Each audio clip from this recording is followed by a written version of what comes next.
Yes, I greetings Massive and crew. How you doing? Uko fiti? Mi pia niko vulai, niko salama, nashukuru kwa uwezo wake the most high. Me there once again kwenye stories za Roots, asapata America TV, America Radio, America Entertainment, America Media wa family. Yeah man, remember we are coming from the vertical side of Kakamega. Yes, inatokea Kakamega. Yeah man, we give thanks to all who have been supportive to our cause. Kitu kama hizi stories za Roots, you mwenye umekuwa supportive, na give to thanks sana. Not forgetting pia members and family wa America Media for the enough respect na support ambao wamenipatia kwa hizi stories za Roots. Big up the cameraman always, Fortune, big up for the works. Massive and crew wanasema discipline anzia home.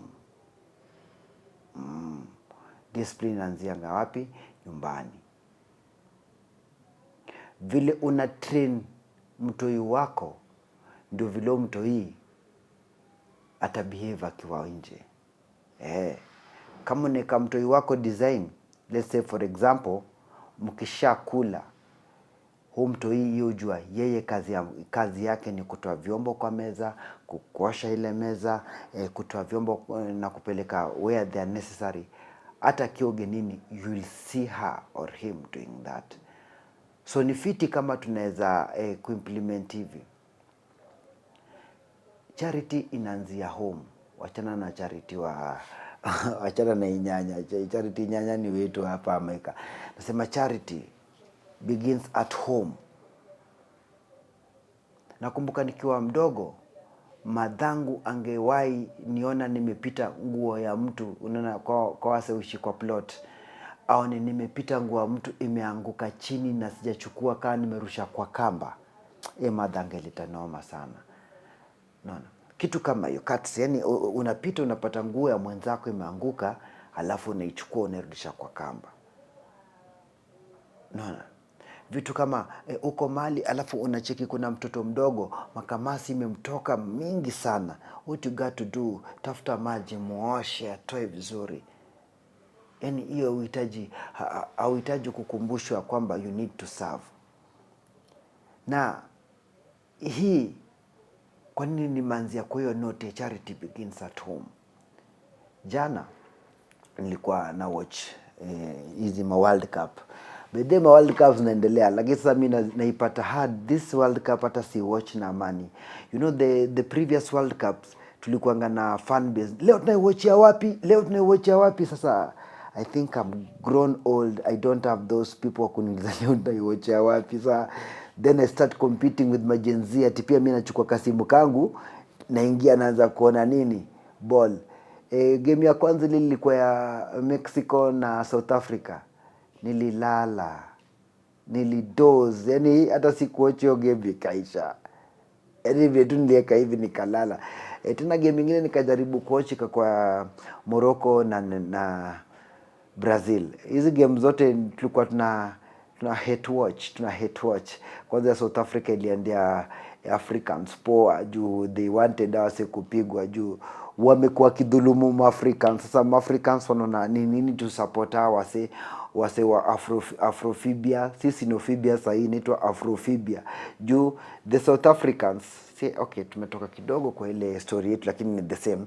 The South Africans are afraid of Africans than the whites because they drink the white man beer, they use the white man's luxury things, vehicles and whatever. They even sing for the white mans in those big resorts. Even the white men are the one that are mistreating them.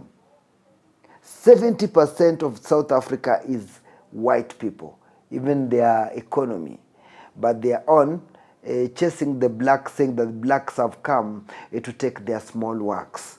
So even at the World Cup, the fans from outside South Africa said, we could not engage ourselves in South African work of cheering their own national team. So the mandate of cheering the South African national team, Bafana Bafana, has been returned to South Africa. That's their matter that's concerning them. It was much hating. I hate watching whatever. Second, the Morocco pia wakienda study pia walikuwa Afrika walikuwa na hate watch. And hata Morocco ina bahati kwa kudraw. Same game, the moment Brazil wali equalize nilijipata nimelala hadi asubuhi. Okay, jana pia nikajifanya kuona game ya Netherlands na Japan. Sasa tunarudi pale story yetu ya nikwambia charity pale inabiginia. Game ilikuwa fiti. Sita kuambia maanalyze juu Antosi yako hapo, kwani Anto kazi yake si kuambia mambo na sport, mini story tu, si ndio? So game ilisha 2-2. Japan 2, Netherlands 2. Kumbuka Netherlands pia ni ma Titans, kwa hii game si wachache. Japan pia wanajituma. So hiyo haikuwa story. Story ni hii. After mechi, by the hata sikuwa niyo mechi kaisha, then nilikuwa nimedoze, nikaamka nikapata mechi inaisha. Sawa, sasa juu sina usingizi nikaanza kuwatch vile wa fans hutoka nini. Already ma players vile wana exchange majezi, ilikuwa but sikuwa na second half karibu yote hata. Sawa, mimi nachekea ni tutu sawa. Sasa kitu moja ka got my eye, mafans wa Japan walibaki study na wakaanza kucollect zile matakataka zote ambazo zilikuwa pale study. Hizi ma water bottles zenye wase wameacha, yani hiyo pali walikuwa wamekaa mazee, wase wa Japan waling'arisha hiyo bezaje. Ilinibamba sana. Hiyo inaweza fanyika kasa ati after game hizo machupa zenyu za coke za nini mwanze kuziokota mkiziweka kwa mabag mtoke nazo nje. Hizo itafanyika kweli? Kenya watu wanaweza okota, labda kama umesahau chupa yako ya maji kali, najua hiyo watu watapita nayo. Lakini hiyo act ya wa Japan jana iliniridhisha sana, ilinibamba sana. Charity begins at home. So kule Japan siku rahisi. Huwezi lita tu mali popote tunatupa uchafu hivi. Uchafu yako utangoja mpaka ufike kwenye litter bin. Japan wanafunzi wenyewe hujoshia madarasa shule yao, compound yao. Back our days we used to do that. Yaman, mimi nikiwa hiyo class 1, class 2, class 3, class 4, class 5, kabla watu wa grade wakuje juu. Nowadays wase wa grade, yani vitu zina change. Our time, wakati tulikuwa tunafanya 844, mlikuwa mnasema hizi syllabus hazina practical, ni theory tu. So we need syllabus ambazo ziko na nini? Practical. Tumeletewa CBC, lakini sasa ni tofauti. Back our days we used to learn theories ndio, lakini our teachers walikuwa wanajaribu sana kutufundisha hizi vitu. For example, kitu kama classroom tulikuwa tunajoshia wenyewe kila Monday. Ilikuwa inashwanga Friday, amtumii weekendi. So kikuja Monday, daro zetu zilikuwa ni safi, tutaitumia Monday na Tuesday. Sawa, ikifika Tuesday jioni tunaosha hiyo classes. Sawa, tunaosha hizo classes, tunaitumia Thursday, Wednesday na Thursday. Then ikifika Friday tena tunaosha classes. Wenyewe ilikuwa tunafagia wa school compound. Nowadays CBC imekuja inasema inataka kufundisha nini? Practical. Lakini kitu ya kwanza wameandika watu wa kuosha madarasa. Watoto hawafanyi hata kidogo. Hata tu kuokota hizi malita kwa compound, watoto hawaokoti, ni watu wanafagia. Wameandikwa specific kufagia. Niambie, si mnatufool. Kenya CBC inasaidia tu, unasikia tu kuja na mayai 3, kuja na mafuta ya kupika lita 1, kuja na unga ya gorogoro, kuja na unga ya chapati, alafu kuja na mavi ya kienyeji. Yaani kitu ya mwisho naambiwa huwezi pata mzazi. Lakini vitu ndogo tu, hata slashing the compound. The youth hawajui, the youth ni malezi, wa youth wako tu kwa simu. Ati CBC imekuja kuokoa. Imeokoa nani sasa hii?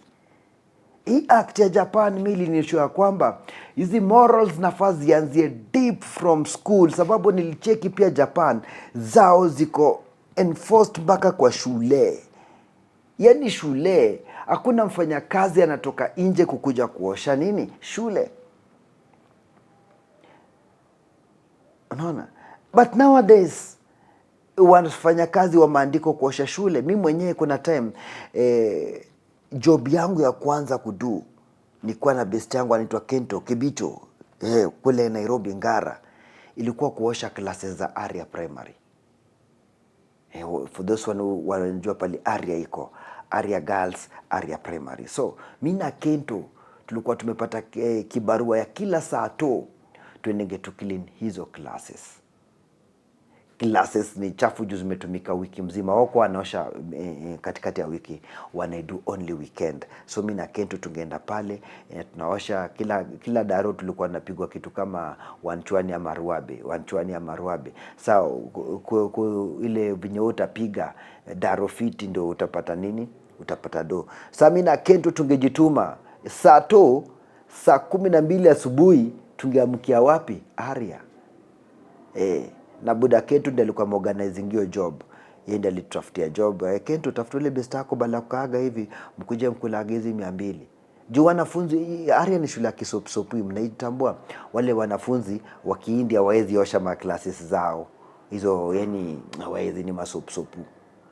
So unatarajia hao watoto ati waende kuona game ya Harambee Stars alafu waanze kuokota makaratasi? Hawawezi, kama klasi yao yenyewe ni chafu. Hawawezi jisaidia. Tulikuwa tunaosha hizo maklasses kutoka saa 12 mpaka saa 12 jioni. Ungetoka Aria Primary umechoka. Ndio tulikuwa tunabambika juu sisi tunalipwa. Hata wenye sasa hivi maandiko hao hawana shida, au wako kazi. Shida sasa ni watoto wetu. Shida inarudi kwa society. Juu wetu wameandikwa pale kazi, si watoto, ni watu wazee ambato kwa society siku zao zinaenda zikisha, siku za kusaidia whether kama ni kwa discipline, kwa nini zinaenda zikisha.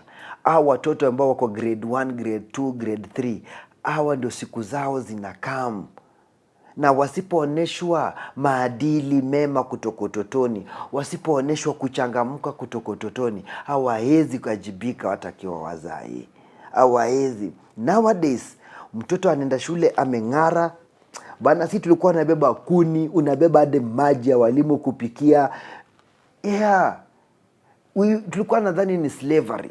Sawa, CBC ndio hiyo imekuja, wako comfortable. Watoto hawezi shona hata mpira lisivo, hawawezi. Hizi ni vitu sisi hatukuwa tunasoma practical, but our teachers ng'ang'ana ya kwamba tujue kila asubuhi compound yetu lazima ing'are, tuokote takataka sisi wenyewe kila asubuhi.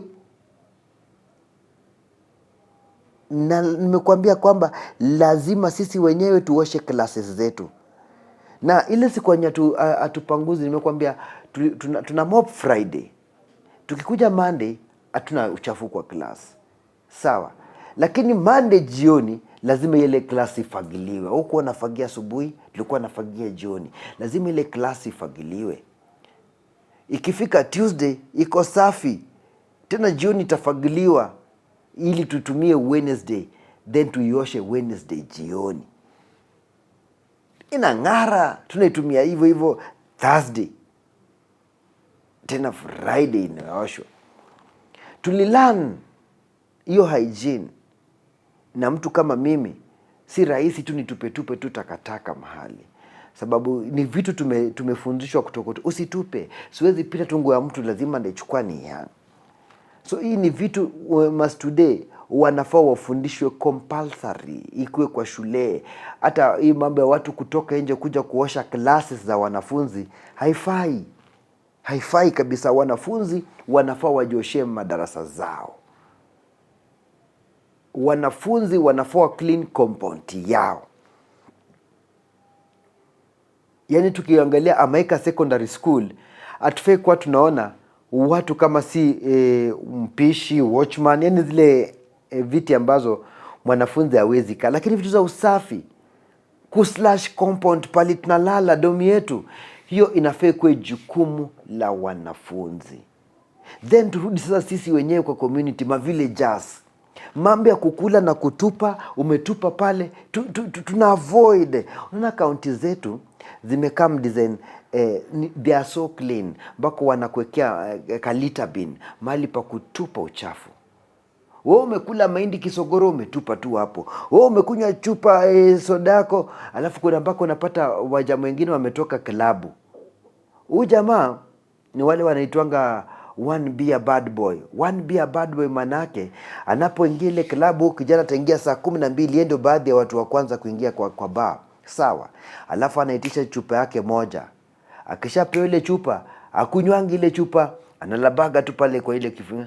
Anayeona nadhani anakunywa kumbe ulamba. Hiyo chupa huyu jamaa anataka kaa nao mpaka asubuhi. Lakini venye yeye ana act kwa ile ni bar, unaweza dhani huyu jamaa ndiye amekunywa crate 2. Unaweza dhani huyu jamaa ndiye amekuwa kispoilisha hii club mzima. One beer bad boy. Sasa huyu jamaa kama huyu, wakati anaenda nyumbani, tena ile chupa yake baada ameshikilia kwa mkono, yani kuonesha ametoka bar. Then akifika kwa lami, mjinga anapasua ile chupa kwa lami. Ati ametoka kuona ball ya Gor Mahia na FC, then anafika tu mbele ya stadi, kinapasua machupa. Ati yeye ni fan gani huyu? Japan mi walinibamba jana sana. Yani watu tunaona kama Japan, China wase wako under dictatorship. Lakini kumbe ndio maisha tunafaa tuishi. Japan huwezi cross tu barabara. Una cross barabara where it is necessary. Kwa zebra crossing. When the traffic lights zimekuallow ucross. Kama kuna flyover huwezi pita chini. Kenya kuna flyover lakini jamaa bado anaruka tu kwa hizi nini? Na ni highway. Hii ni Thika highway. Hii ni Kakamega Kisumu highway. Wenye wamekuwekea hizo flyovers si mafala. Wanataka tu reduce nini? Kubondwa. Lakini ni juu hizi maadili atufundishwe kutoka nyumbani pia. Hata mzazi pia we pale nyumbani unafuna correct mtoi wako vitu kama kuosha vyombo, wacha fanye. Hata kama kuna maid. Najua kazi za nyumba zinaweza kuwa mingi, hata wewe mzazi hauko. Sasa unaona haja gani uweke watoto wafanye kazi zote za nyumba? Unaleta mfanyakazi, mtu wa kusaidia. Lakini usilete mfanyakazi sasa tinde afanye hizi kazi zote, mtoto wako ana grow kama maembe. Mpatie wax yake. Unamwambia Shiko ama unamuita Karo, duty yako kwa nyumba ni kuosha vyombo. Mimi nisiwahi pata nani anaosha vyombo unless hauko, unless kuna kazi nyingine unafanya na ambayo ni muhimu zaidi. Lakini kama ni kitu ya kuosha vyombo, ni wewe. Kitu kama kujifulia mavazi zake tu, kwanza kale kasuruali kake kandani, anafaa aanze mwenyewe, socks mwenyewe. Kitu kama handkerchief, kajifulie kenyewe. Yani kakae kakijua kwamba neatness ina begin kutoka home. Wase wa Japan walinibamba huko ni ujazi aje. Yani wako kwa study na wamedraw, hata wajashinda game lakini wanaonyesha kwamba discipline yetu kama wa Japan ni paramount. Sisi wa Japan tuna represent even away ki-Japanese style. Nane watu kiangalia wako mpaka na mienendo zao za kuomba. Wa Japan wako na design zao za kukula vyakula vyao. Hawa depend kwa western sana kama vile sisi wa Afrika ama wa Kenya. Yani sisi wa Kenya kuanzia kwa kuomba miungu zetu wote wametoka nje.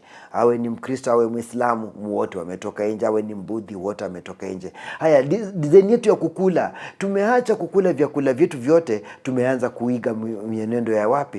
Ya kule nje. Hata vile tunajicarry out, we don't carry ourselves as Kenyans, we look like Americans or even let's say Jamaicans. Hatukaingi kama wa Kenya. You don't carry yourself as a Kenya. Unakujanga tu.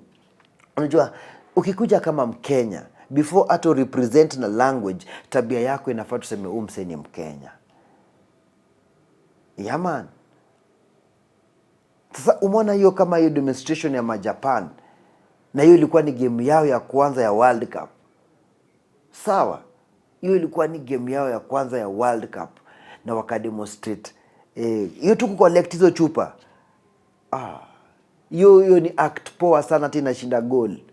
ndio kenye litupeleka kwa kiwanja ni goal, lakini after goal bado sisi ni human beings. After football bado sisi tunataka clean environment. It doesn't matter ni home or away, what you just want is a clean environment. We are supporting Mama Earth.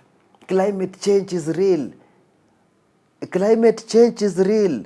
Ukiona lineup ya Morocco vile inakaa, ni uangalie lineup ya France vile inakaa, utajua climate change ni real. Kuna Waafrika wamegeuka wazungu na kuna wazungu wamegeuka black. So tujue climate change ni real. Inaweza kukuchange hata wewe ujipate wewe leo wewe ni brown, you design kama wase wa Morocco, ama umekuwa black kama wewe ni brown umekuwa black kama wakina Pogba.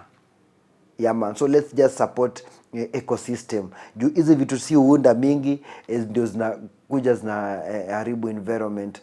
Hata ukienda kwa river zetu ziko full up na plastic na polythene bags ndio zimejaza kwa river zetu. Enda Indian Ocean ni plastic polythene bags ndio zimejaza pale. Na check. So ni fiti sana hata kama tuko kwa harusi, tuko kwa tusherehe fulani, just collect them. Hata ni heri tuweke mali chome mara moja ama tuzirudishe zikuwe recycle, lakini tusiziache zibebwe na mvua zipelekwe mpaka kwa mitaro where you pass. Unapata kwanza watu wa Coca-Cola, watu wa Sprite wanafaa watulipe sana, wameharibu mitoni zetu na machupa zao. Watu sijui wa Dasani wanafaa watulipe, wanaharibu environment na chupa zao. Yani these people that are using these plastic bottles, they should be paying heavily for polluting environment. Enda kitu kama Athi River. Athi River imejaa TV na plastics. Mimi nimetoka nimepelekwa Athi River, nimesema wacha nini nitembea Athi River. Nafika Athi River, hauoni fish, hauoni hata maji yenyewe hauoni, unaona tu plastic, unaona hizi pampers, always ndio zimejazana kwa maji. Na nyinyi mnajiita wasomi, ati Kenya kwa upande wa education wanarankiwa number 1, number 2 hapo Kenya. Usicheze, Wakenya ni wasomi, lakini dunderheads. Hata mtu akishakula tu kitu haizi jua inafaa iko kwa litter bin, atatupa tu hapo. Na amepaka makucha saa hizo, amengoa mpaka eyelashes, ni mrembo. Lakini tu environment yenyewe haizi nacha. So Massive and Crew ni fiti pia si tukuje kwa hizo level za kucare for mama nature. Gesture tu ndogo ndogo tu kama hiyo picking uchafu paliko, tupa ndani ya litter bin. Yani usitupe tu anyhow. Japan walidemonstrate big nature love. Na wako ndani ya study set, walikuwa kwa forest yenye ningewapatia hata 100%. Kwanza hapa ni kwa study. Yani wako mali yenye hata wakiacha uchafu bado si mbaya juu lakini hawangeweza acha juu ni uchafu. Yes sir. Massive and Crew nikimalizia kuna story hapa. Hii ni ile bonus. Sawa. Jamaa na sistake walikuwa na deal ya simiti. Sawa. Sasa kwa ile harakati wakakosania kwa hiyo mambo na simiti mazi. Sasa huyu jamaa anauliza sistake, unajua unacheza na nani? Kama jokes. Huyu jamaa uchukua sistake anamfungia kwa room for 4 years. Miaka 4. Yani udada huyu jamaa hajawahi toka. Hiyo ni torture inakani. Ndakuleta hii story na full details. Kesho ama kesho kutwa. Kesho ndakuwa heri. Yes.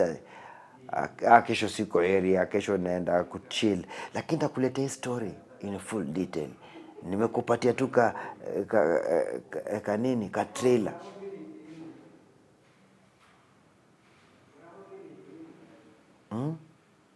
Ni sad sana. Blood sister. Akamfungia kwa room miaka 4. Yani ule dada amekonda mpaka miguu zatoshana na hizi vidole zangu.